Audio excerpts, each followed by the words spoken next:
This session is about our experience report presentations. So please welcome Dipti at first, who will talk about observing the consistency of distributed systems. Good morning, everyone. So I'm Dipti.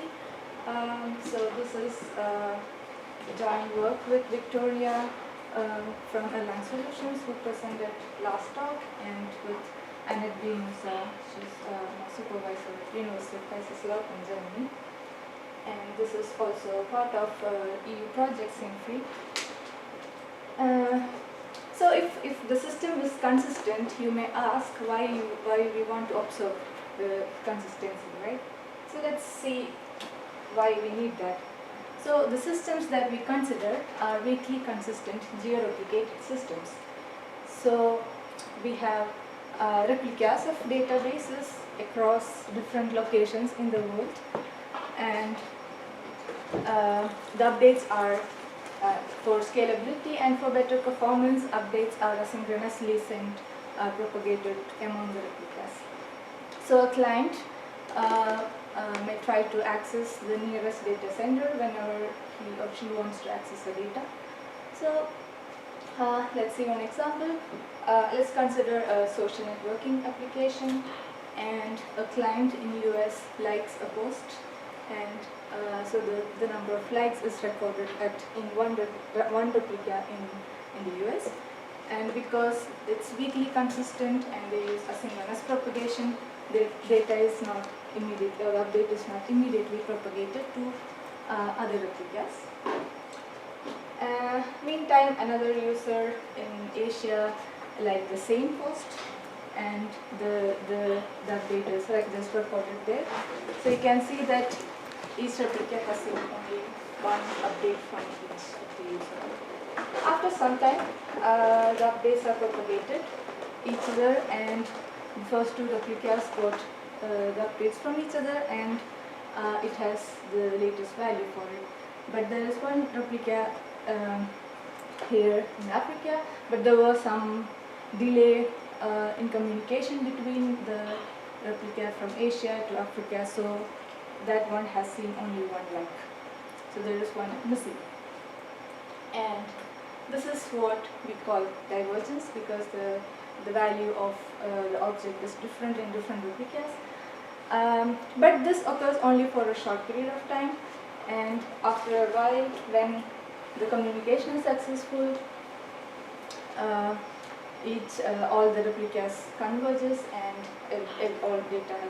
all objects have the same value. So the problem is not divergence. So the applications that are built on weakly consistent data stores can tolerate some divergence. So they know about this asynchronous propagation and the delay in communication. So they are built to handle such cases. The problem is when the divergence is large, what happens? So it may result in some unpleasant client experiences, or it can even lead to some incorrect behavior depending on what application that we use, that we have. So our goal is to quantify divergence and monitor it in a live system.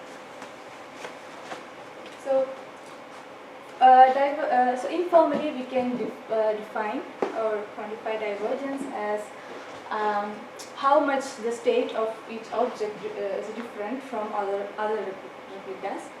So one way of measuring it is to calculate the number of missing updates. So in order to do that, we need to have a full knowledge of what has happened in all other replicas, which needs some synchronization, and that's not good, because that's what we are trying to avoid in a weakly consistent system. So it's not very practical to measure. So what we want is to estimate divergence from whatever limited local knowledge that we have in each replica. So in order for that, we propose a matrix called staleness. So staleness indicates how old the data is. So one way to measure is this to find the time elapsed from the last known update from other replicas. So this will give you an idea of potential staleness that we may not have we may have heard from a data from another replica some time ago, and in the meanwhile there may or may not have some updates happen in that, but we don't know about it, but we assume that the data may be stale or data may be old. So this is what we measure in our system. So now coming back to our main work is measuring staleness in antidote and monitoring it using Wombat OAM. So you would have already heard a little bit about what is antidote and Wombat in the last talk, but I would give you a little bit more overview about antidote here. So antidote is a geo-replicated key value store. So similar to a setting that we saw in the first slide, so you can have different replicas across the world, and each replica is in a data center in a cluster where the data is sharded among within a cluster and replicated across data centers. It's written in Erlang, and it supports different levels of consistency. So for this talk, the relevant ones are eventual consistency and causal consistency, because they are the one that uses asynchronous propagation of updates. And just for information, antidote supports conflict-free replicated data types for handling conflicts in concurrent updates. So, and then, yeah, you all know about Wombat OAM already. It's an operations and maintenance tools for systems running on green virtual machines. Okay. Now, to calculate staleness in antidote, so the consistency protocol implemented in antidote is called CURE. So it provides transactional causal plus consistency. So it provides causal consistency plus support for atomic access to multiple objects. For more details of protocol may be out of scope for the talk, so you can refer to the paper there. So the main important thing about the protocol that is relevant for our talk is that it's based on timestamps from real clocks such as NTP, and it's so the main assumption is that the different machines in the deployment has a loosely synchronized clock. Each antidote node maintains a vector of this timestamp, and each of this entry denotes the last time of communication from other replicas. So for example, this is one vector clock. This says that this replica has received all updates with time less than 10 from data center 1 or replica 1, and all updates with timestamp 11 from data center 2. So this is what CURE protocol provides for antidote. And with this information, we can calculate staleness as a difference between the current local time in my replica to the vector clock that I have observed. Yeah. So in order to measure it in antidote, we added a lightweight event process running in each node. So it will periodically process vector clock and calculate staleness and put it into an exometer database. So it's exometer is a package for instrumenting Erlang code, so we can add different metrics, and it can generate some reports on all the collected information. And then we use Wombat to monitor it in a live system. So we wrote a Wombat plugin for antidote. So it's a non-intrusive agent, and it runs on each antidote nodes and collect all the metrics, all the staleness metrics that was calculated and stored by the process, and it then sent all the information to Wombat. And in Wombat, we can configure some threshold values for these metrics that we collected, and it can expose the maximum and median values of the staleness. And it can also raise alarms when the divergence exceeds this particular threshold. So alarms will show you some indication if there is something going wrong in the system. I have prepared a small demo for it. It's not a live demo, it's a pre-recorded video so that nothing goes wrong during my talk. Okay, so we have 4 anti-rot nodes running in my laptop, and one client is sending updates to all nodes just to simulate a very light load. And Wombat is also running on the same machine, and it's monitoring all nodes, and it's collecting metrics from all different nodes. So yeah. Okay, so it can collect different metrics, and you can see a list of metrics here, and the most important one are our staleness metrics. So there are 2, which is maximum potential staleness and medium potential staleness, and you can see the histogram, the graph on that side, and the current value is something like 170 milliseconds. That's the staleness. There are more metrics which are useful. For example, memory usages of different kind of memory, and then there are the processes, which are the active processes, which are in the waiting list, and the size of the message queue, etc. So we can analyze different metrics and see whether there is any correlation between the observed behavior. So it can also show some notifications. So we saw something in the last talk. If there is some important events happening in the system, it can show some notification and alarms if there is something going wrong. But currently there is no alarms. And meanwhile, I was adding some load in the laptop, so it will disrupt the normal working of anti-rot. So we expect that something will go wrong, and if we wait for a while, we see that there is an alarm, and it says that there is a possible divergence in all 4 nodes, because all are running. This load has affected all nodes. And if you go to the metrics, you can see that the staleness has gone very high, up to 1700 milliseconds. So it's way beyond the configured threshold value.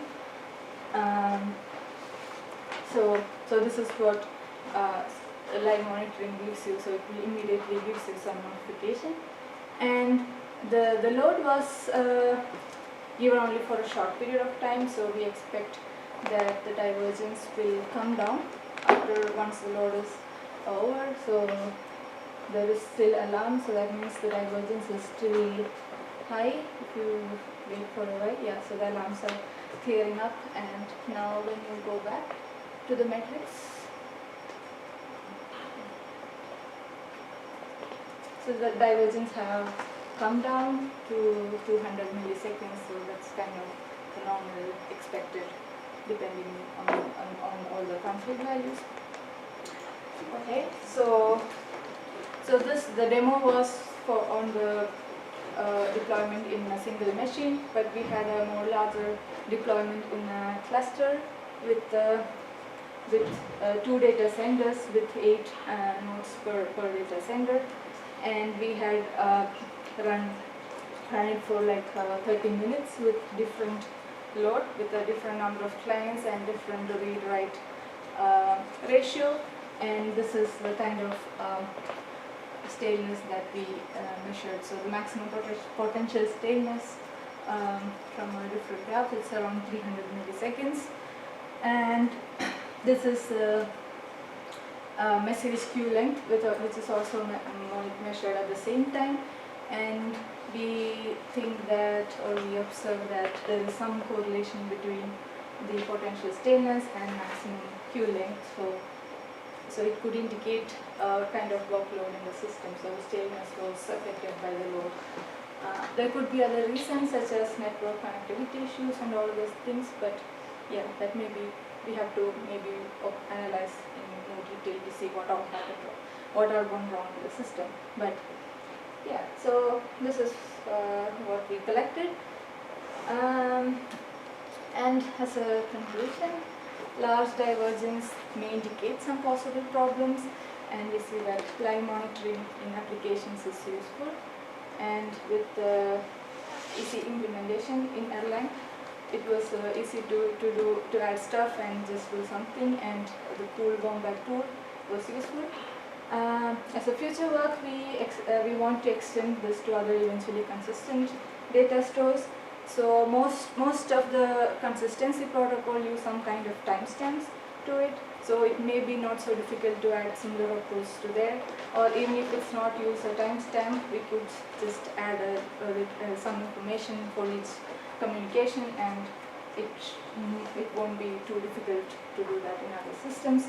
And we also want to investigate more divergence metrics, which are not potential but maybe give you more accurate results. Okay.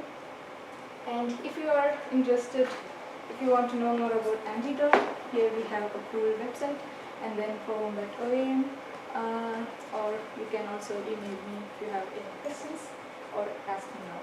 Thank you.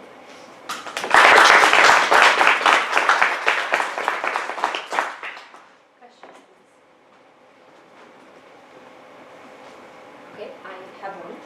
How difficult is to configure a system like that? So you need Antidote, you need Wombat. So if I have a system and I want to monitor it, what should I do? Yeah, so one thing is, you have to decide what you want to monitor, and then you have to add that into a system. So for our case, so we want to monitor divergence, so we have to add a separate process which can collect that. And so I have to implement a kind of wrapper or monitor process to my system and then integrate it with. Yeah, so it depends on what you want. So we wanted to periodically collect the information. So I added a separate parallel thread running in the system which can do that. But if it's some other thing which is in the part of your execution, you can just add it into the Accelerator. You don't need any separate process. And then Wombat can read the Accelerator value, so it can already do that. So we don't have to do anything. So if you just put all the information in the Accelerator, Wombat can easily read.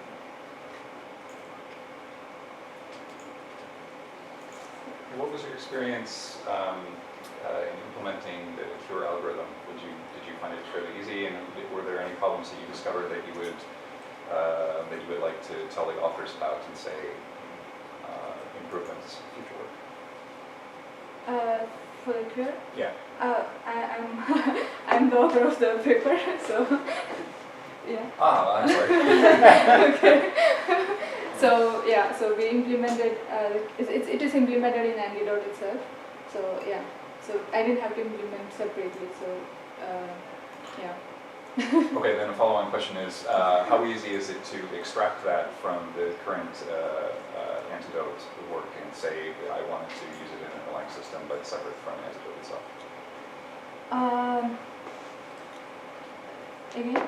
So if I wanted to use the Cure algorithm, but I didn't want to go to the full extent of integrating with Wombat, OAM, and with Antidote.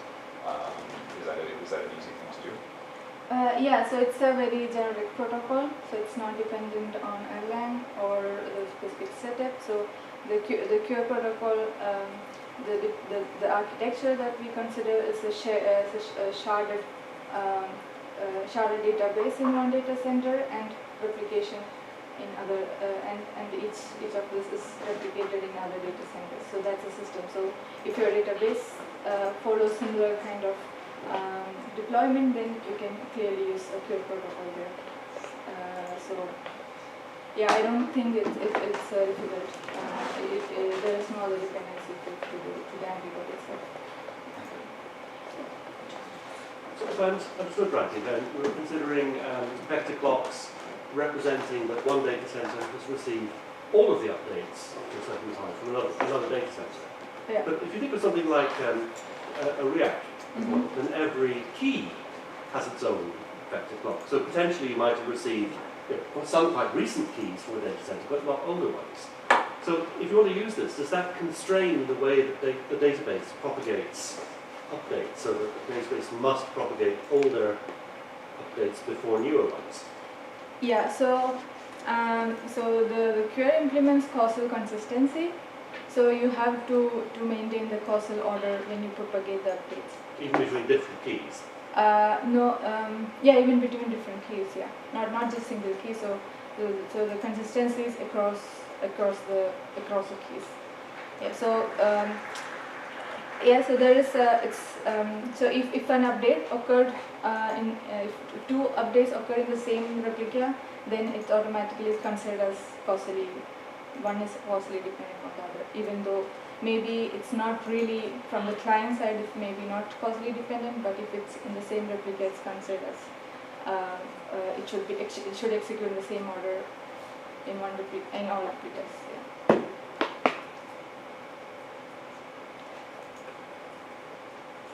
No more questions.